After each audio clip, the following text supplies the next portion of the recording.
Give me that ID again. Giving you the ID. I showed it to you. So what? I showed you the ID. You do what? I showed you the ID. Could you let me see the ID again? Huh? No. No? Will someone else ask him for the ID? Will you ask him for it? He won't let me see it again.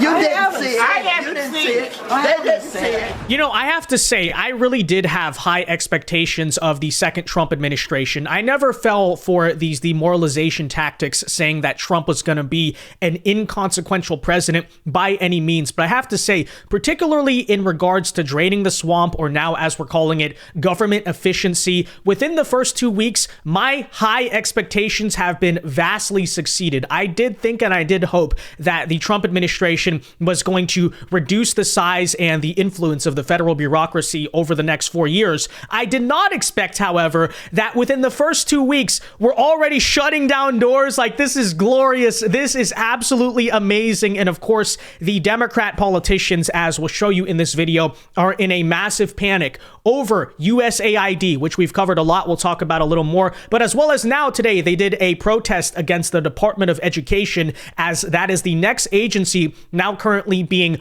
audited and investigated by Elon Musk and DOGE. And it really is crazy to think, okay, what a novel concept in American government. But guys, you actually can do things.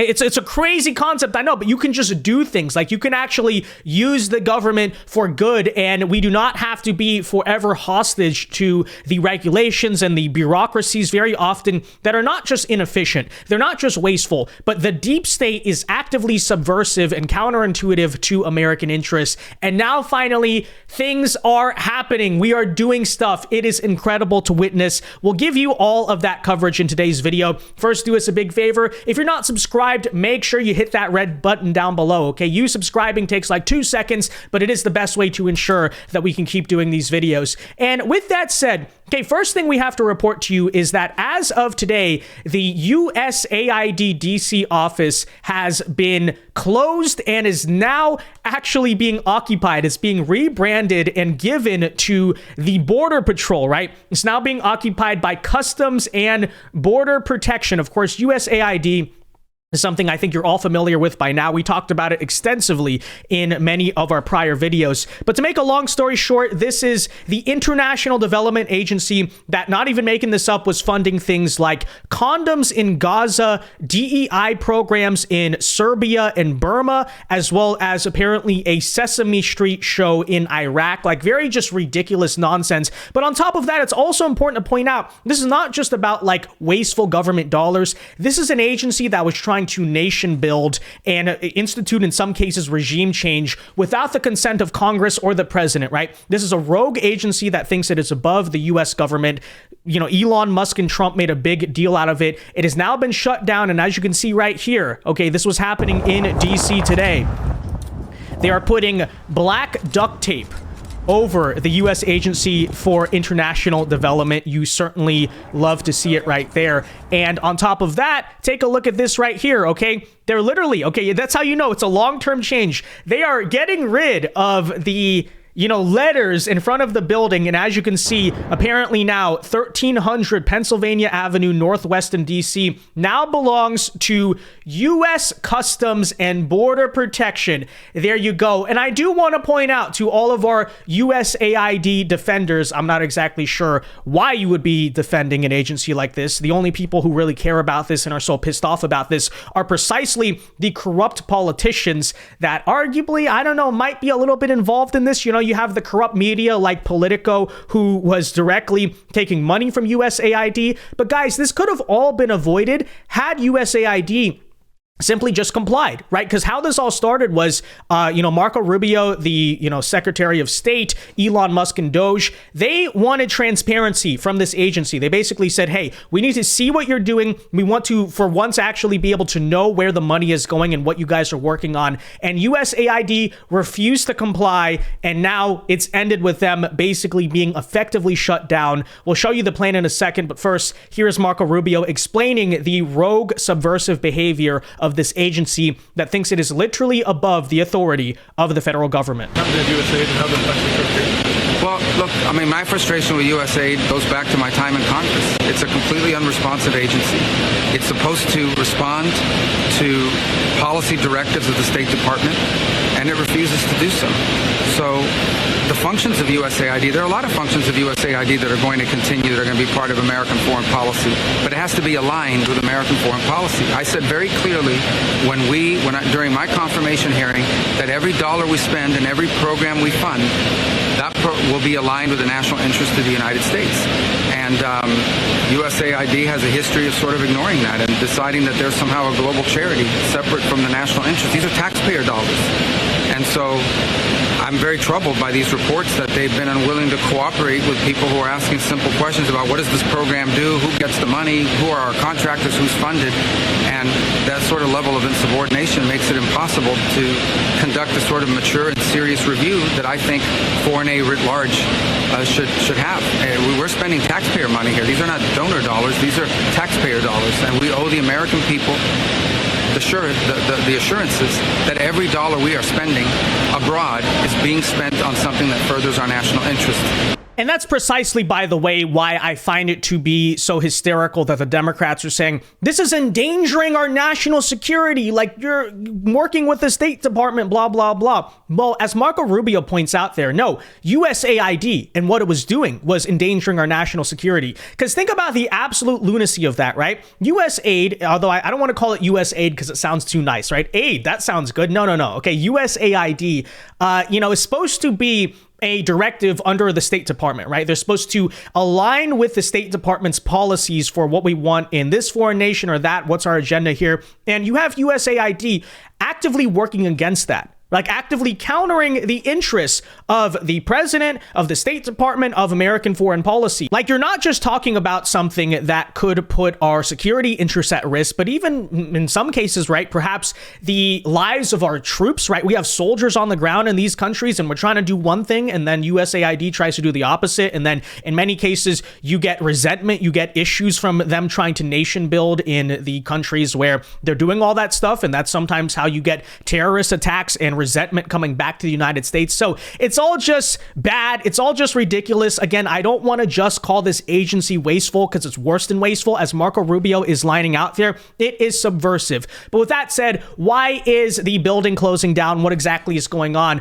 Well, reportedly, the Marco Rubio plan is to slash the workforce at USAID from 14,000 employees to 294. That may be the single biggest mass firing, if it happens, that's taken place thus far under Trump.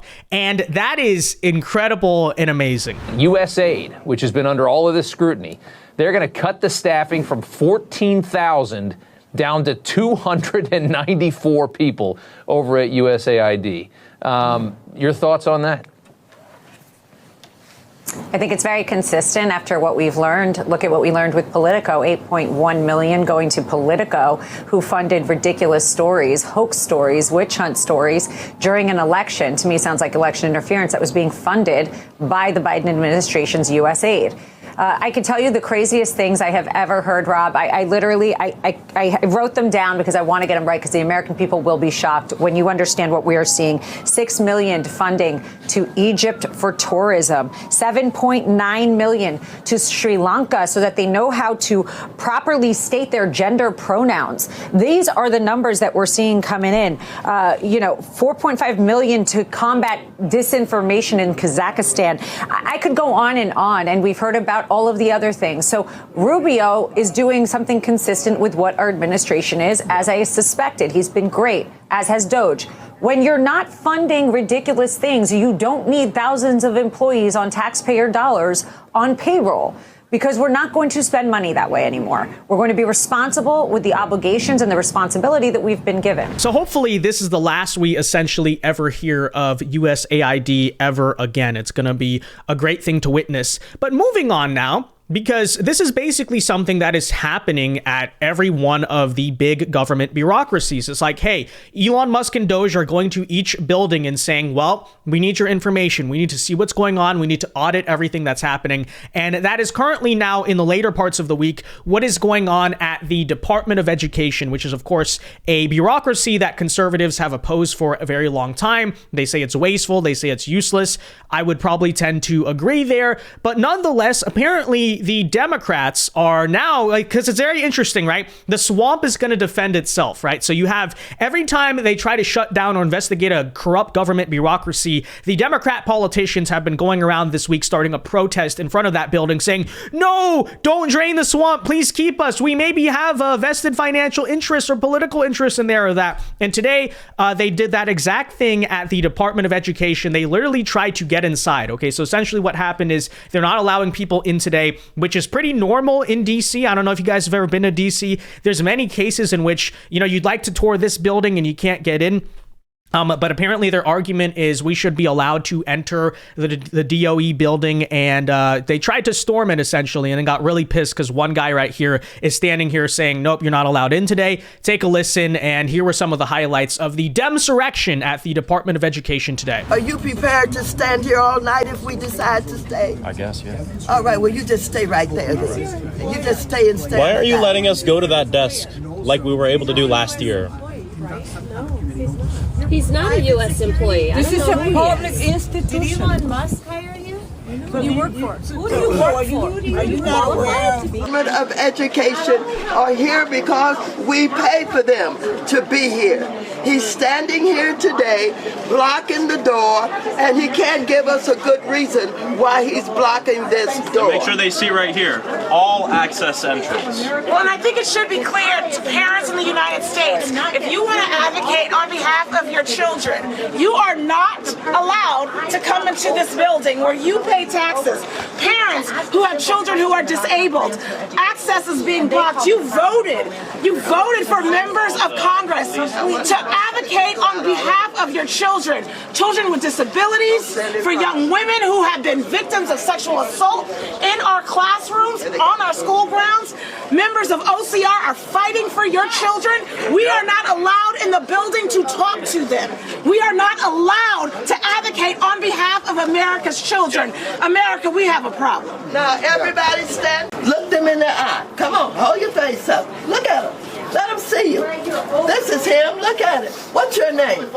Tell us your name. Give me that ID again. Giving you the ID, I showed it to you. So what? I showed you the ID. You do what? I showed you the ID. Could you let me see the ID again? Huh? No. No? Will someone else ask him for the ID? Will you ask him for it? He won't let me see it again. You didn't see it. You didn't see it. They didn't see it. Hey everybody, I'm here with multiple members of Congress. We're here to go to the Department of Education to fight for education, and they have locked the doors. They're not letting us in. It says all access entrance. There's this random guy out here who's refusing to let us in. His name is And right here, what's his name? His name is Jim Harefield. And right here, they have armed officers as well, acting like we're dangerous. A year ago, I'd be able to walk into this building and not be locked out. This is what they're doing. Elon is allowed in, but not you. Not your elected representatives, not parents, not students. Elon can go in, his goons can go in, but not the representatives of the people. Okay, so obviously just ridiculous and comical on many levels. You have Maxine Waters, who is now reaching a geriatric status, just continuing to act like the same crazy lunatic she has for her entire career. But let me just point out, I find that whole argument to be so hilarious. You have members of Congress, you can't even make that up, right? Maxine Waters, for instance, is a congresswoman, as everyone knows, arguing, how dare you not allow us inside the Department of Education? We are taxpayers. We should be allowed to enter any federal building we want. And of course, you know, I kind of understand the merits of that argument. I see where they're coming from. If not for the fact that this is coming from members of Congress, really. So that's the issue, right? You should be able to, as a tax-paying citizen, enter a federal building anytime you want because it's paid for by the public. What exactly is the problem with January 6th? Maxine Waters? Huh? Because, you know, you have so many people who were nonviolent, who were peaceful, who were hit with trespassing and in some cases disorderly conduct charges simply because they walked inside the Capitol. Well, they're taxpayers. So what's the issue there? Oh, it's different on January 6th because the Capitol is where you work. Is that what it is? Let's even separate the conversation from January 6th. There's some days, right? Because you can, on a normal day, go tour the U.S. Capitol. There are some days where the tours are closed because something is happening at the Capitol. So let me ask the question, why was I not allowed to attend the inauguration inside the rotunda? I mean, after all, right? I'm a tax-paying citizen. How come I cannot go into Maxine Waters' office basically without an appointment and meet with her and sit in that office for like the whole day if I want to? How come that's not allowed? I'm a tax-paying citizen, right? Actually, as it turns out, if you've ever been to DC, yeah, they close the federal building sometimes. That's how it works. And if you have such a problem with that, then I think we should start with the members of Congress. There should be open access to them. We should be able to go in the Capitol whenever we want. We should be able to meet with the congresswoman and go into their office whenever we want because after all, they're taxpayers, right? So I just want to point that out. The whole argument that, oh, why are we not allowed in is ridiculous. It's pretty standard practice in DC, number one. And of course, number two, why are they so scared about now closing the Department of Education? Could it have something to do with the fact that the Democrats take a lot of money from the teachers' unions, for instance, that are counterproductive to students' education, right? They actually make the quality worse. I have no idea, but you can fully expect every single corrupt bureaucracy that is being investigated or audited, the Democrats are going to defend. I'm sure next they're going to be defending the IRS, right? Because Elon Musk wants to audit the IRS. You can expect that that is coming soon. But guys, closing the video with this, Trump has now reached the conclusion from everything that DOGE and Elon are doing, which I think is literally one of the most important things that has happened in American government in a very long time. With everything that's going on, Trump today made the announcement that we may finally have a balanced federal budget as a result of DOGE. And, this is something obviously we hoped for, but it's almost like living in a fantasy. It's actually real. It's actually real. We may be able to attain this. Take a listen. Elon is doing a great job. He's finding tremendous fraud and corruption and waste. You see it with the USAID, but you're going to see it even more so with other agencies and other parts of government. He's got a staff that's fantastic. He's wanted to be able to do this for a long time, and everybody else knew it was existent, but I think never so much when you look at USAID. That's a fraud. The whole thing is a fraud. Very little being put to good use. Every single line that I look at in terms of events and transactions is either corrupt or ridiculous. And we're going to be doing that throughout government. And I think we're going to be very close to balancing budgets for the first time in many years. I think we're going to be very close to, in addition to money's coming in from tariffs, et cetera, et cetera. But no, he's doing a very good job. I'm very happy with it. I mean, that would be big. Could you imagine that? Every Republican president has said they're going to balance the budget. I don't think any of them have done it since maybe Eisenhower, maybe even before that, right? Coolidge. So this is huge. This is going to be really big for the United States. And guys, I really think that we finally understand why, among other reasons besides the fear mongering, but sort of the philosophical reason to why the Democrats have called Trump a so-called threat to democracy for so long. Because understanding when Democrats talk about American democracy, they're not literally talking about democracy. They're basically talking about the current established status quo in America. And that status quo is actually very anti-democratic. It is essentially a system where we have elections, apparently, as we're told, right? We have elections and all of that. But really, who is in charge of the show are these unelected government bureaucrats who, are not accountable to anyone and basically can preserve all of the institutions of power as they currently exist. And I think the reason they're in such a panic about this, because I don't know how much the average American cares about USAID, but no, the reason the Democrats are in such a panic is because this is a very fundamental way that you are upending like the real power in Washington, the real power in DC, and the real power in federal government, and actually